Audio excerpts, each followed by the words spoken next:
Are you paralyzed by fear that isn't even yours? Most people live shackled by anxieties they've never even questioned. Fear of failure, of not having enough, of being inadequate, it's a common story. But here's the kicker, that crippling fear wasn't born with you, it was downloaded. And the biggest shock? You might be building your entire life on a faulty premise. Fear isn't the enemy you've been taught to loathe, ignorance is.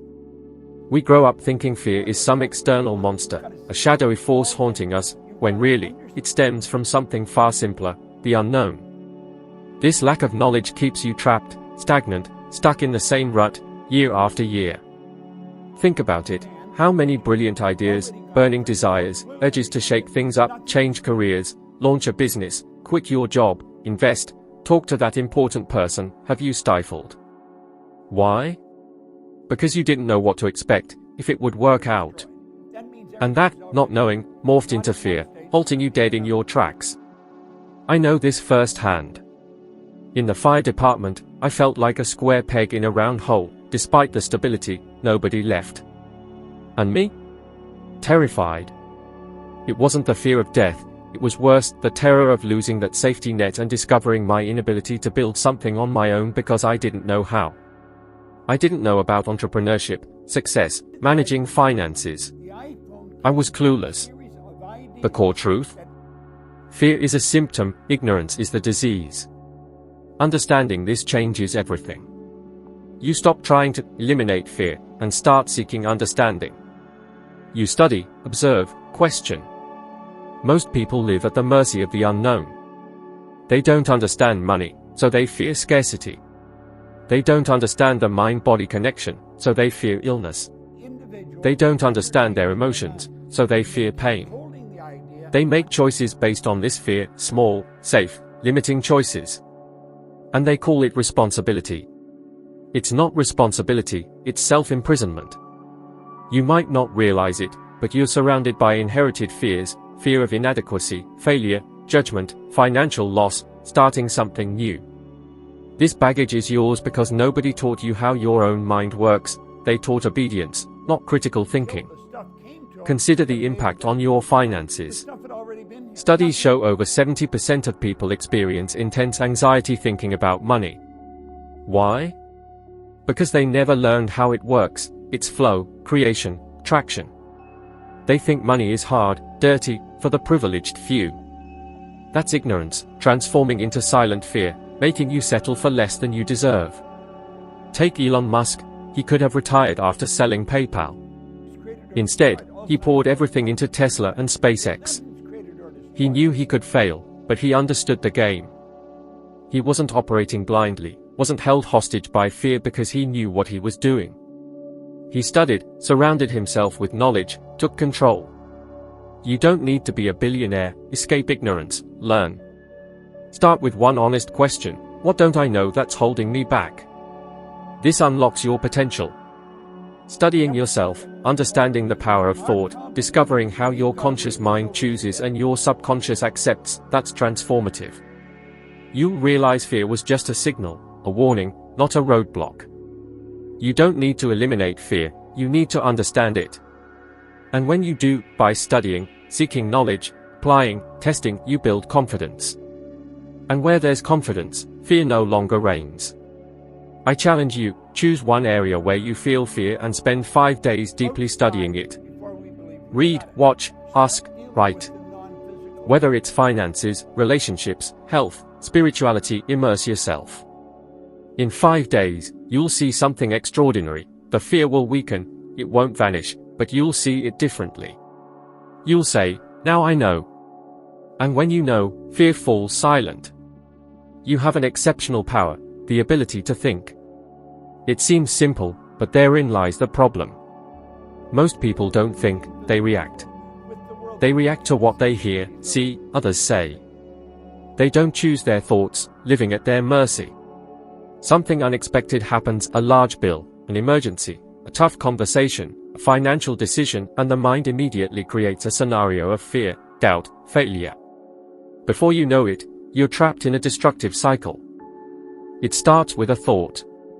A single, unobserved negative thought grows, repeats, reinforces itself, descending from the conscious to the subconscious, gaining emotional power. Anxiety is born. Anxiety doesn't appear out of thin air, it's nurtured by days, months, sometimes years, of unquestioned thoughts. People see anxiety as mysterious, magical, a dark cloud descending. It's not, it's created by your thinking. Worse, they try to treat it with medication, distractions, addictions, when they need clarity. When I started my first business, I'd wake up with a racing heart. I feared not paying employees, making mistakes, losing everything. But for some reason, I didn't stop. I kept going, feeling it all. Over time, I realized it wasn't an external problem, it was internal, how I was using my mental power. You can create any mental image. You can imagine victory, success, a positive outcome.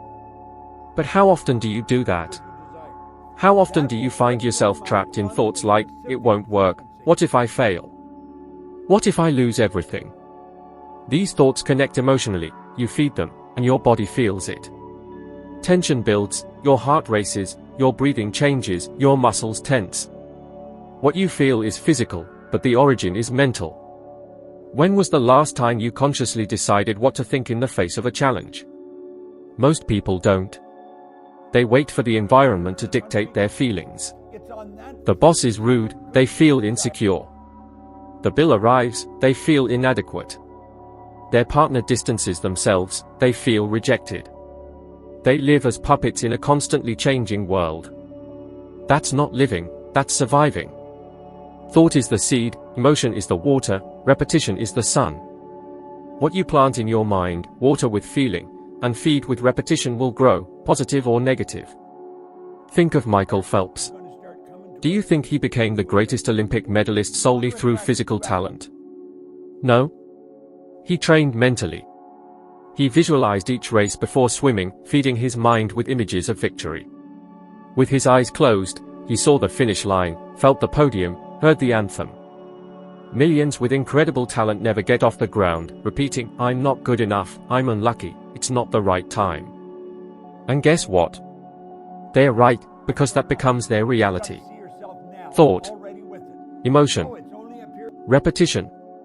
Understand, anxiety isn't punishment, it's an alarm. It shows you're thinking incorrectly, visualizing failures instead of victories, feeding ideas that drain your energy. A simple but powerful tool, pause and observe your thoughts for 2 minutes every day. Just 2 minutes. Ask, is what I'm thinking now bringing me closer to or further from the life I want? If it's further, change the thought. Doesn't matter if it feels like a lie, strengthen the new thought until it becomes familiar. For a week, choose a positive affirmation, something like, I have the ability to handle any challenge, and repeat it aloud daily, upon waking and before sleeping. Seems simple? It is. That's the secret. Simple, consistently applied, generates transformation. What you feel is a consequence of what you think. Change the thought, and the feeling changes. Change the feeling, and your life changes. You're not a victim of anxiety, you're its creator, and you can be its destroyer. It all begins with a single, consciously chosen thought. Depression doesn't appear suddenly. It's the result of a silent, gradual process that starts much earlier than you imagine. People think depression is a deep emotional state, an inexplicable emptiness, a sudden feeling of darkness. It's not. Depression is a construction, beginning with worry. You worry about a bill, potential job loss, your partner leaving, not being accepted, failing, not being enough. This worry fuels fear, and fear, unaddressed, transforms into anxiety, that unease in your chest, that gnawing discomfort. Then comes the cruelest part. Unaddressed anxiety is suppressed. Most people don't talk about it. They smile, maintain composure, but inside, a war rages. What happens when you bottle up anxiety for a long time? It transforms into depression. I lived this. I had nothing. No goals, purpose, direction. I did odd jobs, washing cars, changing oil, working at a gas station. Sometimes, I'd stare at the ceiling and wonder, is this it? It felt like being trapped in a body that didn't represent me, a meaningless life. But I didn't talk to anyone. I swallowed it all. And it pulled me deeper. What did I discover? The body responds to the mind. What you don't resolve mentally, the body manifests. That's why so many depressed people experience pain, illness, crises, insomnia, extreme fatigue. It's not just emotional, it's physical. The body speaks what the soul screams and the mouth silences. A shocking statistic, the World Health Organization estimates over 300 million people worldwide suffer from depression. And most never learn how this process begins. Because nobody taught them that thoughts become emotions, emotions become mental habits, and mental habits become chronic states. The most striking thing is that it all begins innocently. A negative thought here, a worry there, an unresolved fear. And before you know it, your energy is drained. You have no motivation, no joy, no longer recognize yourself. Then, you begin to self-sabotage. Avoid opportunities, distance yourself from people, refuse invitations, say no to life, without realizing it. All because your mind, programmed by fear and doubt, made you believe it's better to protect yourself than to try. I know it feels like there's no way out, but there is. It all starts with a choice. The choice to stop suppressing. The choice to stop accepting negative thoughts as absolute truths. The choice to give new meaning to what you feel. Notice that young children rarely become depressed. Why? Because they express themselves. They cry when sad. They scream when frustrated. They say what they think. They don't repress, don't hold back. And therefore, they are light, free. But as we grow, we learn to swallow our tears, be strong, not show weakness. And so we fill our chests with what's unspoken. Until the weight becomes unbearable. If you relate, I invite you to do something today. Not tomorrow, today. Take a piece of paper and write what you feel. No filters, no judgment. Just write. And when you've finished, look at those words and say, this doesn't define me. This is what I'm facing. And I can change this. Because you can. Depression is a reflection of what's happening in your mind. And the mind can be reprogrammed. You're not broken, you're just carrying baggage that isn't yours. Inherited fears, old pains, poorly told stories. The way back begins with understanding. And when you understand the cause, you regain control. It's not quick, not magical, but it's possible. And that, in itself, is enough light to illuminate a new beginning. Fear and faith are structurally identical, opposite in direction. Both require believing in something invisible. The difference is fear paralyzes, while faith propels. Understanding this completely changed my life. For a long time, I lived imprisoned by fear. Fear of failure, rejection, looking foolish. Every time I let fear control me, I distanced myself from the life I could have had. But something always pulled me back, desire. A desire so strong that, even with doubts, I kept dreaming. But desiring isn't enough. You need to believe. Believe without proof, before you see. That's where faith comes in. True faith isn't blind. Blind faith crumbles at the first difficulty. True faith is born from understanding. I developed this faith through study. Understanding how the mind works, how paradigms control behavior, and how to reprogram the subconscious with intention. When that became clear, I stopped waiting for things to change, and started making them change. Most people think faith is mystical, unattainable, reserved for the religious. But faith is a mental mechanism. It's the ability to see a reality that doesn't yet exist physically, but already lives in your mind. It's looking at your empty bank account and imagining prosperity. It's being alone and feeling gratitude for future relationships. It's living through a difficult situation and saying, this will pass. This will strengthen me. Faith isn't delusion, it's direction. And when you move with faith, the world responds. I clearly remember leaving the fire department. I didn't have a detailed plan or significant savings. But I had a decision. And that decision came from faith. The faith that I could learn, grow, be more than they taught me to be. It's funny how faith often appears in unexpected places. Some people have never read a self-help book, barely finished school, yet possess such powerful faith that they attract opportunities constantly. And others have degrees, titles, recognition, but live in fear. Because knowledge without faith is inertia. And faith without understanding is unstable. The secret is the union of both. Ever wonder why some people, even in terrible situations, keep smiling, acting, progressing? They are not ignorant, they have faith. And that faith generates movement. That movement generates results. And those results feed the faith. It's a constructive cycle. This isn't just philosophy. Studies in positive psychology show that people with high levels of realistic optimism, a form of faith based on intention, have greater resilience, better professional performance, and greater well-being. It's not magic, it's biology. Believing something good can happen aligns your brain with that belief. And your body acts accordingly. The opposite is also true. If you feed fear, your body prepares to fail. Your body language shrinks, your energy drops, your worldview narrows. And everything starts to go wrong, confirming your fears. Not because it was destiny, but because it was your focus. Faith is focus in the right direction.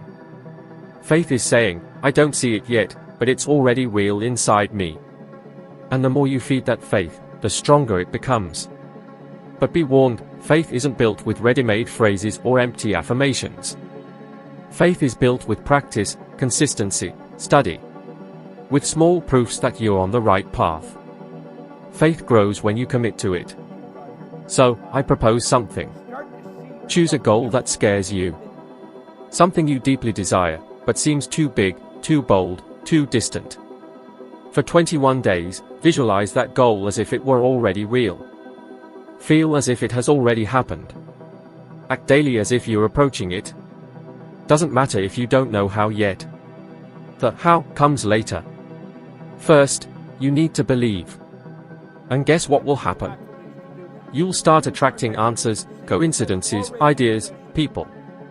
Because faith activates your perception system. It makes you see what has always been there, but was hidden by the cloud of fear. Fear and faith can't occupy the same space. You either have one or the other. And you always have a choice. Choose faith. Choose to believe. Even without proof, without guarantees. Because that's precisely where the miracle happens. You are one thought away from changing everything. One single thought. And I'm not saying this metaphorically. It's literal. The life you're living now is a direct reflection of the thoughts you repeat daily. And most of them, you don't even notice. They run on autopilot, like a program installed without your permission when you were a child. You grew up hearing phrases like, that's not for people like us, money doesn't grow on trees, don't dream too big. And without realizing it, you accepted all of that as truth. But what was installed can be uninstalled. And what is automatic can be reprogrammed. Think carefully, how many important decisions have you postponed or sabotaged because, deep down, a voice whispered that you weren't capable? That it would fail? That you'd be judged, criticized, rejected? That didn't come from you.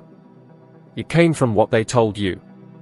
And your mind, without questioning, accepted. Because the subconscious doesn't analyze, it absorbs. You've got an incredible power at your fingertips, a secret weapon against life's curveballs, the conscious choice. Your mind, that brilliant, intricate thing, has the power to accept or reject, to curate your own thoughts. The problem? Most people let their minds be a dumping ground. They passively absorb negativity, doom-scrolling through news feeds, letting others' failures derail their own dreams, shrinking from criticism like a scared turtle. The truth is, if you don't choose your thoughts, someone else will.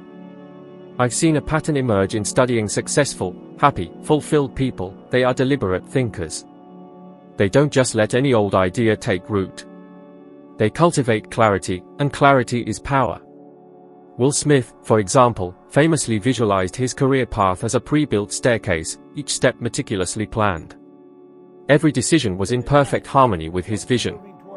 That's how it works.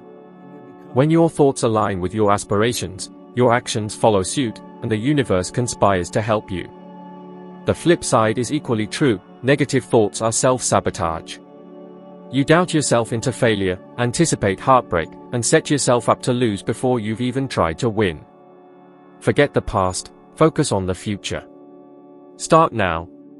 Choose a single, powerful thought, something simple like, I can learn anything I need to, or bolder, like, I have the power to transform my finances. Then nurture that thought. Fuel it with emotion, action, and repetition. It becomes a habit, mindset, a new life. It all starts with a single, chosen thought. One that propels you forward, not holds you back. Pick one thought that embodies your ideal life. For the next 30 days, wake up with it, say it aloud, write it down, and live it. It's not magic, it's neuroscience, mental programming, the way your brain learns, through emotional repetition. Gradually, subtly, inevitably, your reality will shift. You'll move from reacting to creating, from being controlled to being in control. The difference between living a life of fear and an extraordinary life is a single act, choosing what you think. That's it. Do it now. Most people miss the most crucial element of success, their mental environment. Your internal world matters more than your external circumstances. Yet, people constantly try to fix their external world, new jobs, new cities, new relationships, while keeping the same toxic thoughts and limiting beliefs. Nothing changes because the root cause remains untouched. Notice how some people attract negativity. They consume it, fear, scarcity, gossip, criticism. Their news feeds, social media, and conversations are all breeding grounds for negativity. Then they wonder why they feel stuck, exhausted, and unfocused. The answer is obvious: their mental environment. Your mental environment is everything you absorb, listen to, repeat, observe, and think. It's like a garden. Plant weeds, harvest weeds. Plant good seeds, reap a bountiful harvest. It's not just philosophy, it's neurology. Your brain is plastic, adapting to repetition. Spend time with negative people, and you'll become a dimmer version of yourself. Your vibrational frequency changes, your emotional patterns adjust. You start thinking small, self-sabotaging, doubting. I've been there. Early in my studies, I faced criticism, doubts, and pressure to give up. But I knew, deep down, that this work was transforming me. It was tough. I had to create distance, protect my mental garden like a sacred space where my dreams could germinate, undisturbed. How often do you let negative voices, discouraging content, or draining conversations chip away at your spirit? How often do you end the day feeling depleted, without understanding why? Pay attention. Something or someone poisoned your mental environment. To change your life, start by changing what enters your mind. Curate your inputs. Choose books, videos, and music that uplift and inspire you. Avoid negativity, even seemingly harmless stuff. Nothing is harmless when it comes to your mind. Here's a challenge: for 7 days, eliminate all negativity. No news, no gossip, no complaining, no negative thoughts about others. Feed your mind only with uplifting, inspirational content. Watch what happens to your energy, your ideas, your motivation. You'll realize you were living under a cloud that's starting to lift. You are not a victim of your environment, you are responsible for what you allow into it. Your inner world creates your outer world. Cleanse your mind, protect it, make it a sanctuary. Your life is built from the inside out. Every input either strengthens your castle walls or creates a breach. The choice, as always, is yours. The mental garden you cultivate shapes your external reality. It doesn't matter where you are now or what's happened, protect your internal world, and your external reality will transform. This isn't theory, it's life itself. You know what to do. Curate your thoughts, nurture the positive, and let go of the negative. This is the first step to unlocking a better version of yourself, more conscious, stronger, and free. Keep growing. The next video is ready to help you climb another step toward your best self. Be a little better each day, that's all it takes to transform everything. Thanks for being here. See you in the next video.